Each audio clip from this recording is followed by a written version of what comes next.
guys? Welcome back to another episode of Buckeye State Overland. I am your host, Cameron Salapak, and we are currently in Utah, still. This video probably won't come out for a while just because the project that I'm picking up today is going to take a little bit to build, and I'm getting a head start on it now. Only because my friends picked up something, and I was like, alright, you know, I get inspired, and I'm like, alright, let's go, let's do this. And then last night at my buddy Max's house, I was scouring the internet on Facebook Marketplace and found something that I couldn't pass up.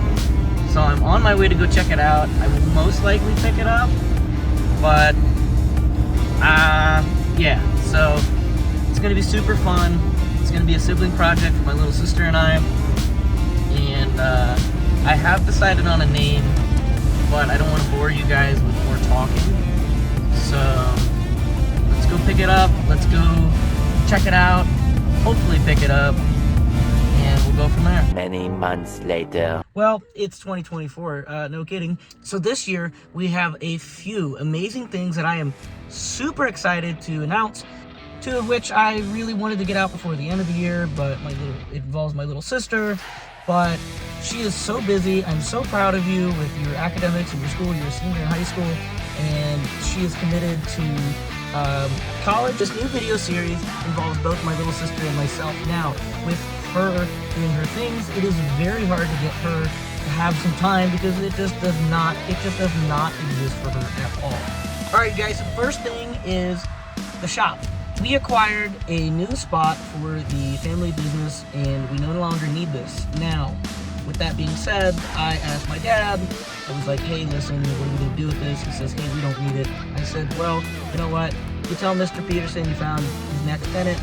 So I acquired it for Buckeye State Overland, so we're keeping it for that. We moved everything over from here over to our new spot, which is going to be a garden center, so be on the lookout for that. Anyways, I am so excited. There's still a lot of things that I need to get around. It looks, I wouldn't say, it just looks very unorganized. It's not where I want it at the moment, but most of the stuff will change with things getting built and taken to Utah. Now, I had space until I bought these two things. Now, here's the big reveal. There is going to be a new series on this channel, and it's going to be called Building Baja.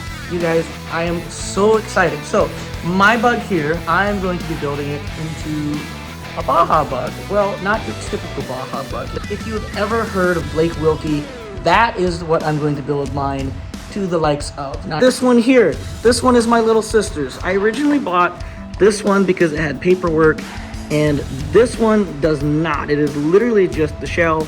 So I was going to use this paperwork for this one. Do not worry, I already asked a friend who works at a car dealership. He said it was cool, and it's going to be modified anyway, so it didn't matter in the end.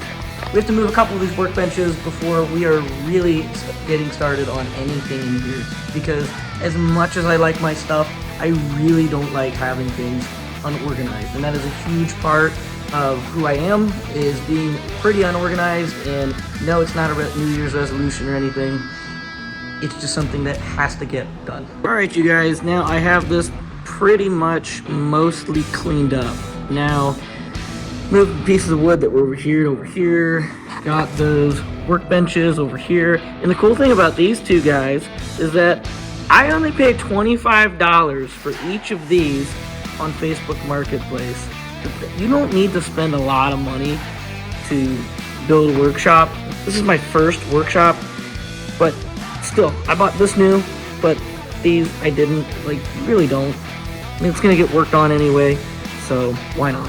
This back room still needs organized. That, the boxes and stuff like this, these two up here, they're gonna get burned anyway in this furnace thing. But yeah, now I can show you these bugs just a little bit more. Now, this one is a 1969 sedan. It's just a shell. Roof needs some work, but that's okay. Door works for the most part. Just needs a little bit of love. But yeah, nothing too crazy. I think this dash is super sick. I I really don't want to mess with this thing with that dash too much. I want to kind of keep it retro, keep it old school, preserve the history on this thing. Hopping over to this one, my little sister's, it is way more rusted out than that thing. Mostly because it was in Michigan. But I only bought it for the title and registration and stuff. But that all changed because, you know, I'm smart. I was just gonna get rid of it and resell it. But I love my little sister, and this is gonna be something that I'm gonna build for her. Now, she wants a Baja bug, nothing super crazy like mine, but I am gonna restore this back to original factory, and then from the original factory, it's just basically gonna be like a regular lifted bug. I don't think she wants anything super crazy like a roof rack or anything. She's got these boxes as a roof rack right now, but it's going to get some super cool upgrades and whatnot. So that's going to be super fun. I did put it on these heel jacks to make it super easy. Now these things do make it much more easier to move around. Only thing though is that the tires have to be filled with air. So that one's good. This one's a little flat. It's rubbing on the ground a little bit. That's okay. That one's definitely flat. It's dry rotted. And then the back one there, I cannot remember. I think it has some air in it, but whatever.